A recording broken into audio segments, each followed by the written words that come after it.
Hello guys and welcome back to the STPL.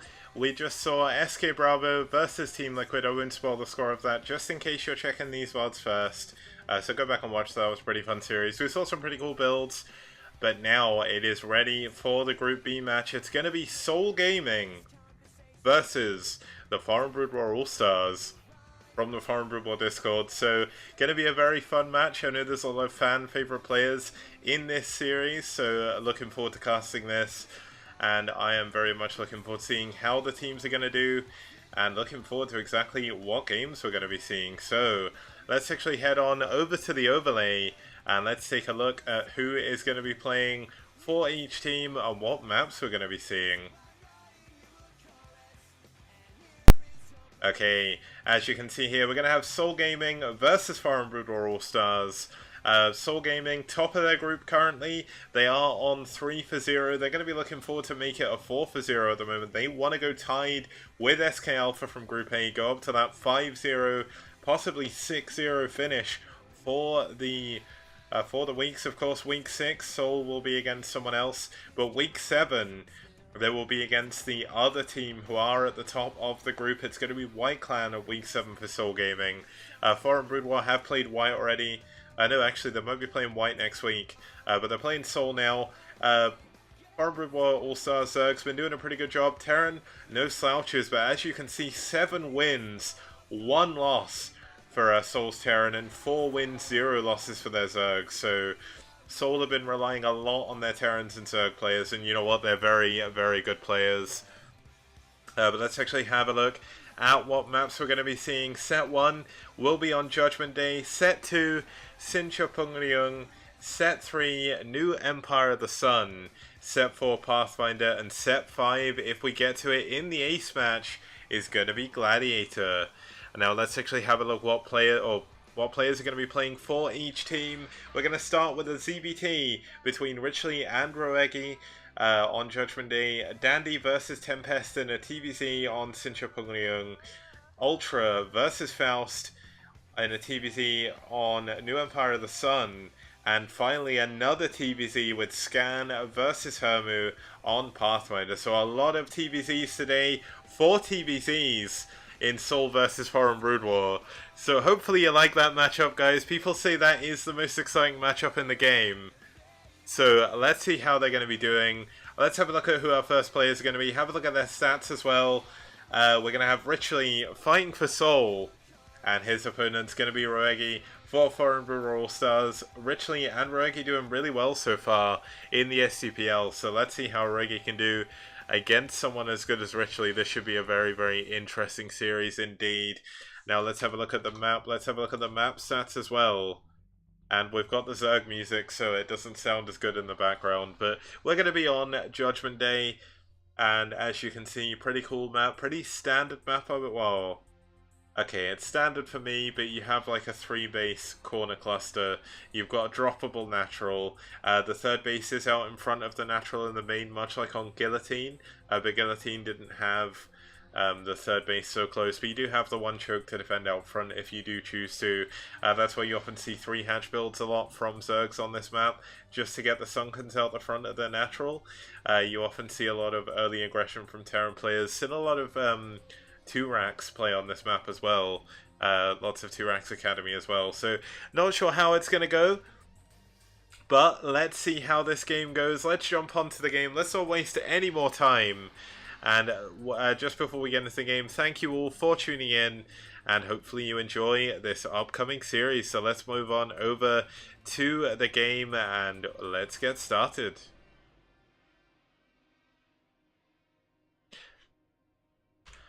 Okay, so starting off as in the top left corner, we do have the Teal Protoss. It's gonna be Richley.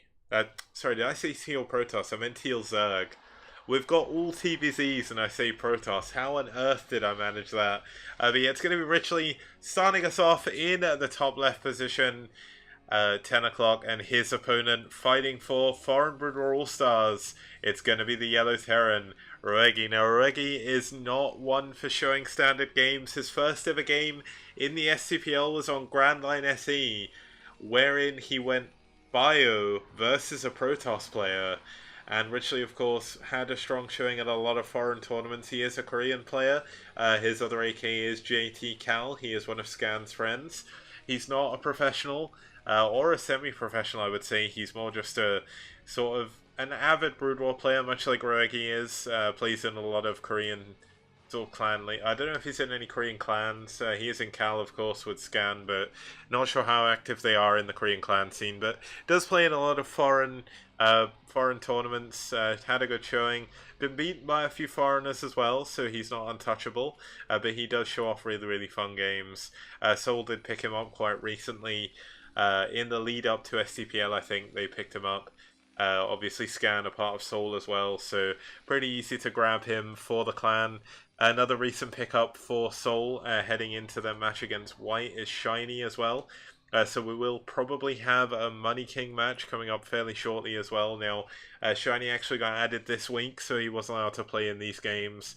But he will be available for SouL to use from the weeks moving forward. So hopefully, I mean, SouL's roster is getting pretty stacked, but we could see now White on their roster do have Mind, Shuttle, and Best on their roster. So they've not shown them so far in the tournament. They wanted to give their other players a lot more of a chance to shine, and of course they knew it is a foreign tournament. Of course, Mind, Shuttle, and Best have been very busy with their ASL preparations and everything like that as well. So it couldn't be expected to come out. We're going to have that 2-Rax play coming up. I did say 2-Rax is pretty popular on this map, and there we go. Straight away in the main 2-Rax, could be a 2-Rax expansion. One thing you can actually do is go 2-Rax at this choke. That's very powerful as well. But I get the feeling this is going to be a more economic 2-Rax. Probably going to look towards taking this expansion. Now, Richley, as he is going to go for 3 hatcheries, going to take his second hatchery at the natural to get that very quick creep out here for the sunken colonies. And that is going to be a very lucky decision for him because, of course, he does now scout that there is going to be 2-Rax. The drone going down immediately. Now, are we going to see a academy behind this? There is the gas. And no, he cancels the gas. He hides it from the drone or shows it to the drone and then cancels it. So it's possible that Richley is going to go a little bit overboard on defense. Of course, he will need to add at least 1 or 2 sunken colonies to deal with this 2-Rax. But still going to be a pretty cool series by the looks of it. Lots of mind games going into this already. And now, Foreign Brood War, if you've not heard of it, is a massive Discord. There's 1,500 or so members. Obviously, there's a lot of lurkers, the way online communities work. Even Twitch chat, like we have 84 people watching right now. Very few of them are actually typing in the chat, but I do appreciate all of you tuning in. This is the STPL, of course. Now, we have Roegi going in for the scout. Gonna see that there is the second base coming up. Now, Richley, one thing that he is doing incredibly well here is he's not overreacting. Sometimes when you see more so lower level players, not foreign pro players or anything, or foreign semi-pro players, I guess you'd call them. More like lower level players, like on ladder and things like that. They'll scout a 2-Rax and they will immediately add like 4 sunkens. Like they don't want to mess around. But I mean, Roegi only built the 3 Marines actually before going into the command center, so he's going to have a pretty quick expansion here. Now, of course, Richard's going to scout this, going to scout the Marine counts quite low, going to scout more importantly that there's no medics, so unless he's hiding them, he's going to know that it's probably not going to be a Sparks Terran or anything like that, but of course we do have the injury room bay.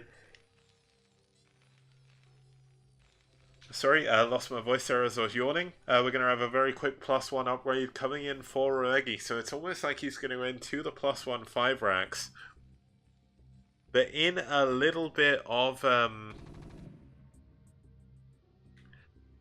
what was I going to say? In a little bit of a different direction, trying to fake out Richley. Now, Richley is adding up to 3 creep colonies. This isn't an overreaction or anything. He doesn't need to make these into sunkens. And 3 creep colonies now, he does have the lair when he does go into Aspire, which we will see at the natural here. The 3 creep colonies is enough, so he can go to, basically go to harass with his mules a lot safer. One thing to note is Koga actually taught me this. 1 sunken or 1 creep colony means you're likely going to have a lot of lings out on the map when you see this in your first scan. 3 to 4 is kind of standard. That means there's going to be a lot of muteless harassment coming in. And 6 or 7 means there's going to be a very quick hive. So it looks like we're going to have just pretty standard CVT here, actually going up to 4, just being careful because of course Richley doesn't have any vision of actually what's going on here. He doesn't know that this base is here. For all he knows, Roegi could actually be adding up to a big bioforce to push out here. And let's have a look here. So we have 4 barracks coming in. We have the first 2 scans coming out. He does scan for the creep colony count. This is a very important moment for him. And he scans the main. Now he sees that there's a lair, but he doesn't see that there's a spire. Now the one thing that might trick him off is there is a sunken here. So this sunken's kind of important. Checking out the sunken count, a very good way of checking what tech the Zerg player is going for. Now of course the Zerg could be faking this out as well. He could be hiding a Hydralistem behind this, going for quick lurkers. But I think Roegi is going to know that as this is a Korean Zerg, it's probably going to be quite standard. Lurkers, more common I'd say in the foreign scene, don't really see Koreans opening up with them too much. Mainly because their mute micro is pretty good, so...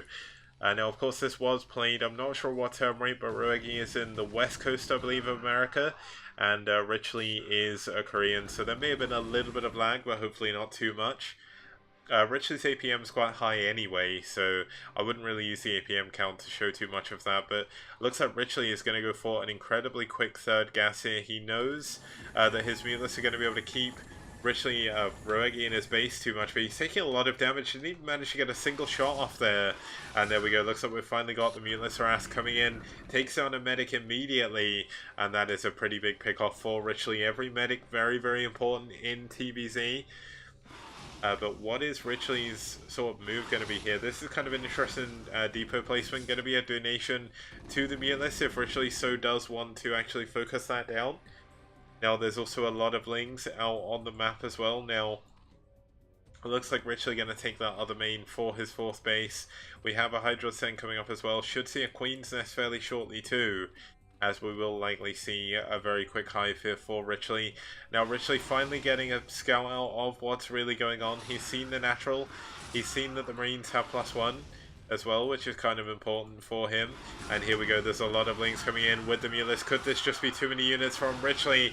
Where are all the units of Roegi? They're actually in the main, and the ling's going to go into the natural. We're going to take down these 2 turrets, and it looks like the muteless is going to be taking down a lot of the units here now.